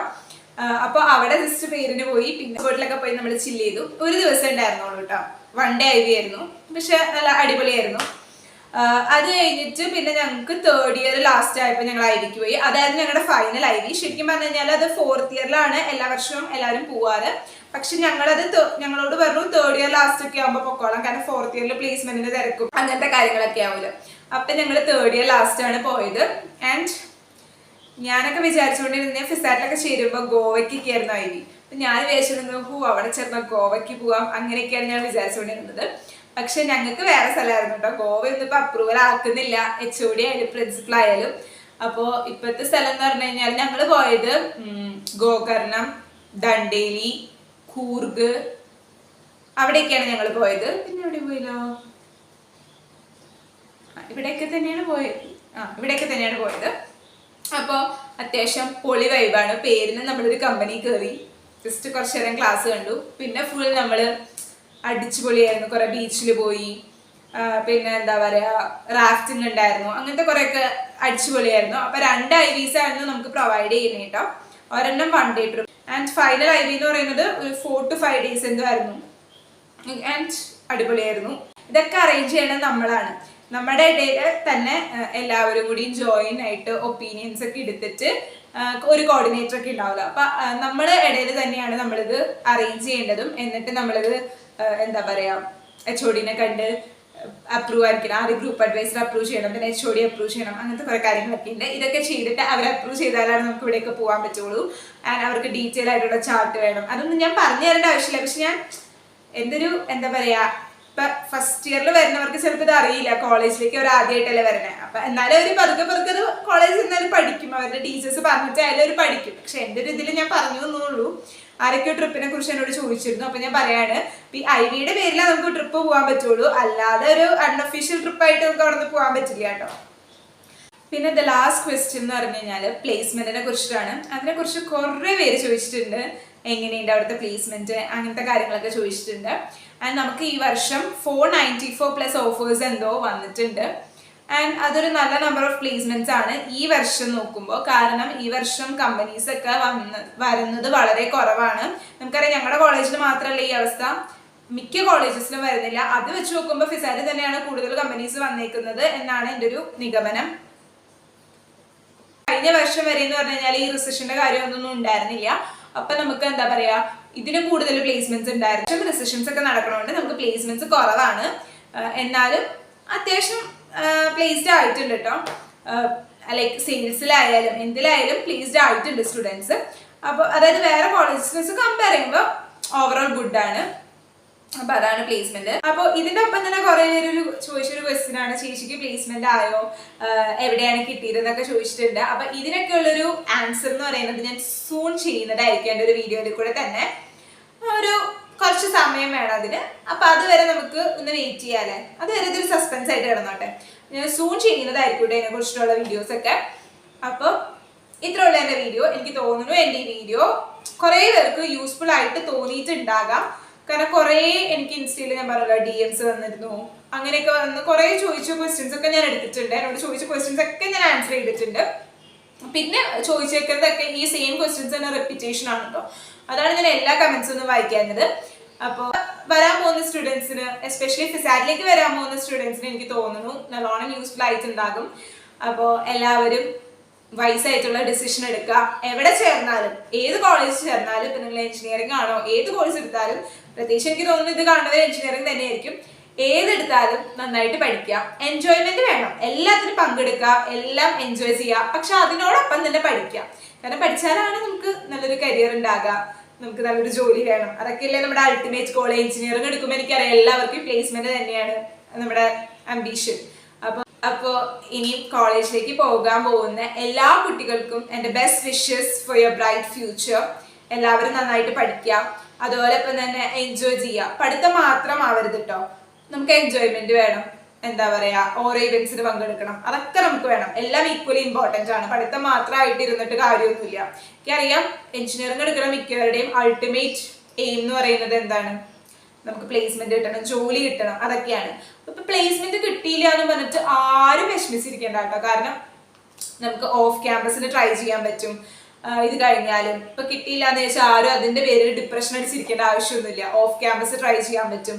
അതുപോലെ തന്നെ ഇപ്പൊ ഹയർ സ്റ്റഡീസിന് പോകേണ്ടവർക്ക് അങ്ങനെ പോവാം. അപ്പൊ ഇത് കിട്ടിയില്ല എന്ന് വെച്ചിട്ട് ആരും വിഷമിക്കേണ്ട കേട്ടോ. പക്ഷെ നമ്മൾ ട്രൈ ചെയ്യാം. പിന്നെ പറയാനുള്ളത്, കോളേജൊക്കെയാണ്, നിങ്ങൾ ഇച്ചിരി വലിയ പിള്ളേരൊക്കെയാണ്, നമുക്ക് ചീത്തയാവാനും ആക്ച്വലി എളുപ്പമാണ്. അപ്പോൾ നമ്മൾ നല്ല വഴിയൊക്കെ തിരഞ്ഞെടുക്കുക. ഞാനിങ്ങനെ ഉപദേശിക്കുന്നല്ല, പക്ഷെ എന്നാലും എന്താ പറയാ, നമ്മളെ തന്നെ നോക്കുക, നല്ല രീതിയിൽ നടക്കുക, നല്ല രീതിയിലേക്ക്, അതായത് ഒരു ചീത്ത കൂട്ടുകെട്ടുകളും അങ്ങനെയൊന്നും ഇല്ലാണ്ട് നോക്കുക. ഇതൊക്കെയാണ് എനിക്ക് പറയാനുള്ളത് കേട്ടോ. അപ്പോൾ ഇത്ര ഉള്ള എൻ്റെ വീഡിയോ. അപ്പോൾ എല്ലാവർക്കും ഇഷ്ടമായി വിചാരിക്കുന്നു. ഇഷ്ടമാണെങ്കിൽ do like, share, comment and subscribe to my channel. അപ്പോൾ നമുക്ക് നല്ലൊരു വീഡിയോ ആയിട്ട് കാണാം. അതുവരേക്കും ടാറ്റാ.